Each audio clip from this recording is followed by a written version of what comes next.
he is a writer. Like there are some lyrics like on Raindrops that it's like, when he says, so I did just some talking to the sun and I said, I don't like the way he got things done, Yeah. you know? Yeah. So there's some depth there, Yeah. and It's not just a little cheesy little song. right. It's not just cheesy. You know what I mean? Like I think for his time and for his style of writing per se, it probably doesn't get taken as seriously as it No. should Right. on elevator music. But it's like, no, if you're actually listening to the words, he's like, that doesn't mean my eyes will soon be turning red. Crying's not for me because I'm not going to stop the rain complaining because I'm free. Nothing's worrying me. Mm-hmm. Yeah. That's just real stuff, right? I No, mean, that's real stuff. It's like he's telling you, he's like, I'm making a choice to not let this bring me down. Like I mhm. can't be stopped. It's actually kind of inspirational from that Yeah, regard. Yeah. exactly. Exactly. And, and it's meant to make you feel good. And I think sometimes people forget that music is supposed to make you feel different things, Hmm. but positive things too. Yeah. I think It doesn't all have to be dark and sad and depressing, right? the happy stuff doesn't always have to be a party either, is Right. what I'm saying. It's like, too much. I feel like too much music that people say is happy. It's like, well, it's really not happy. It's just party music, you Yeah. know? It's dancing music. Yeah. Dancing music is, but this is just meant to make you feel good while you're riding or listening to it, Hmm. you know? Yeah. I wrote that down. Like, I hadn't heard the song. Like, obviously, when I saw that he had written this, because when he passed, they put out lists of, here's the 12 best songs he wrote or whatever. And I was like, oh, I know that song. And some of the others I've named too. And then I listened to it, and now I've been singing that melody in my head for like the last 3 or 4 days now. So it's not right. Right. It sticks. It It's sticks. infectious.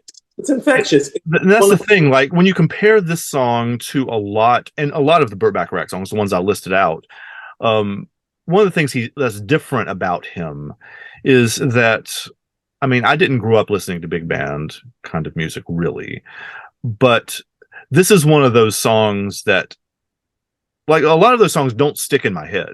Like I mhm. hear them and I'm like, okay, that's fine. Yes, it's good. Like I respect the craft, etc. But they don't stick like this one does. And you can walk around singing "Say a Little Prayer for You Forever and Ever, You'll Be in My Heart." Like you can walk around singing that for multiple days. Yeah, exactly. See, I just say those words, and like you and the people Yeah, listening to the video, they won't be walking around singing the song, melody, right? the And walk melody, on by, right? the Yeah, melody, the and melody. that, and the melodies that he writes are stickier, I think, to me anyway. Like they stick in my head more, No, which is different that's than a lot of those kind of songs. that's that classical composing and arranging. The music sounds different when it's made that way. So it's like that's what I mean. Is it's like, well, that's not like the music that we cover isn't real music, but that's at the real core of music right there, the melody. Hmm. Yeah. And so, as a writer, he's concerned with giving you a melody Hmm. that you belong to. So he would be like, in rapper terms, he would be Drake today. Okay. Yeah. You know what I mean? Makes sense. Yeah. So he would be big. Like he actually might be like a little ahead of his time because it's like that simple, stupid melodic theory. Oh, that hits real big now. Yeah. I put that he was like McCartney too. Like McCartney got a lot of those accusations as well of being. He Not, even wrote a song in his solo career called "Silly Love Songs" because he said, everybody just accuses me of writing silly love songs, so here's a silly love song, and he called it "Silly Love Song." Like he did that, but his sense of melody, again, we've talked about that before, is one of the very best that's ever been. So he has the same kind of thing too. yeah, Julia. Hmm.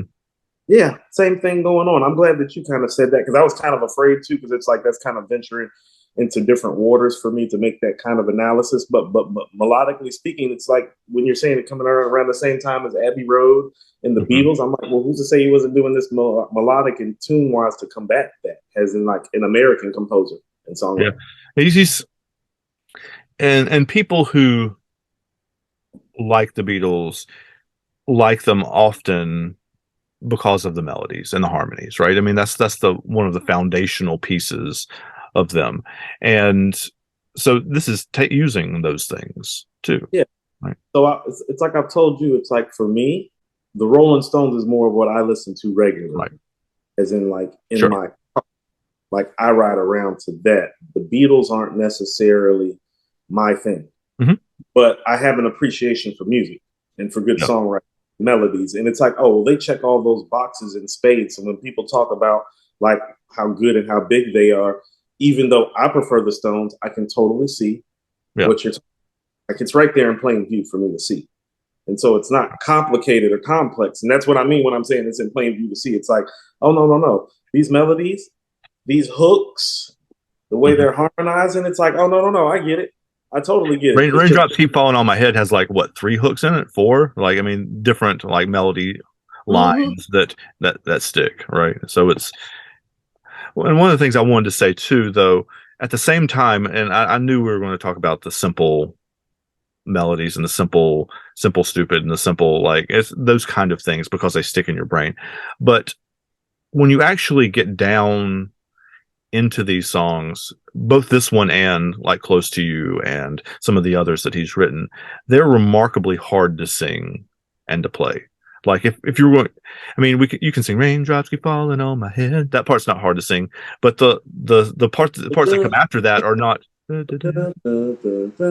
Like his vocal inflections changing. Yeah, And frankly, but the intervals that he's using are different too. And you know what intervals are? Like the space between the notes, okay, no, yes, like yes. he's coming from like the jazz world, which um not to be, I don't want to be get like too deep into this because it's not the point of the show, but like the notes in a jazz chord tend to be, I mean, notes in jazz chords are not normal. I don't say normal, but like the normal ones you play on the guitar, they're different. They use different patterns and stuff, right?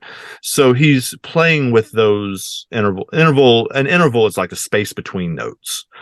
So the note that where you're when you're singing a line, you're used to going to a certain place between notes, right? Like because they're more traditional intervals between notes, and the ones that he's using are not normal or not the ones you would normally see in songs. And I don't know if I said that very clearly, but it's the point that I want to make though is that buried in these silly love songs and these silly inspirational songs or the silly sounding songs, um, they're actually really complex and they are remarkably difficult to sing like the whole thing through.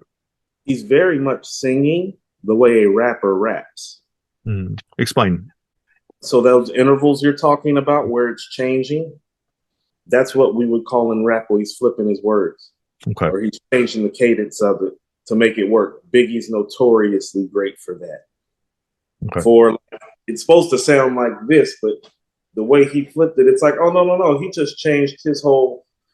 Okay, so you know when I'm talking on according to hip hop, and I'm like, man, like you know, Biggie has songs where his flow changes like 3 or 4 times within a verse. Right. This is that. Yeah. And stylistically, what he's doing, but and I say this in hip hop terms. Well, the melody on this is a little bit faster too. Mm-hmm. And so it's forcing certain things out of him. And I don't say this to disrespect other genres of music. People understand how hard it is to write a rhyme because of how fast the melodies are moving. And so this is like very, very skillful because it's like, well, this guy's playing this and singing this at the same time, which is an extremely, extremely hard thing to do. Like somebody playing this and being able to keep up vocally with what he's doing that's classically trained would be difficult for just the pianist. You know what I mean? Yep. And so the fact that he like is able to do those intervals the way you're talking, like I just call it switching your flow, but I know exactly what you're talking about.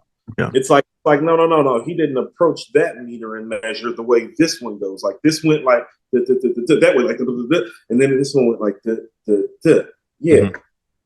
And so I understand that part of it, but that's kind of what I mean about, well, that's because the melody is faster. And I'm glad you made like the jazz relationship to it, is because, well, much like jazz, this really wasn't built to play on a radio station. Right. It was meant to be live. Well, that's where you get all your funky shit and all your live shit. That's what brings people into like jazz clubs.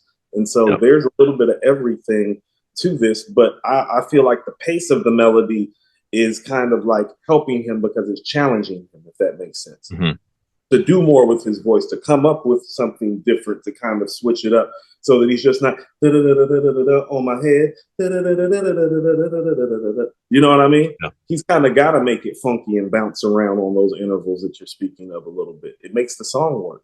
And the pitch goes up and down to interesting places and different places too. That's what I'm sorry, not to cut you off. That's what I noticed the most was vocally, inflection wise, what he was doing with ease, like through the transitions. I think the vocalist part of it is the most impressive part because it's not. I've thought about singing some of it, and I sang a little tiny bit of it, but it's not an easy song to sing at all. No.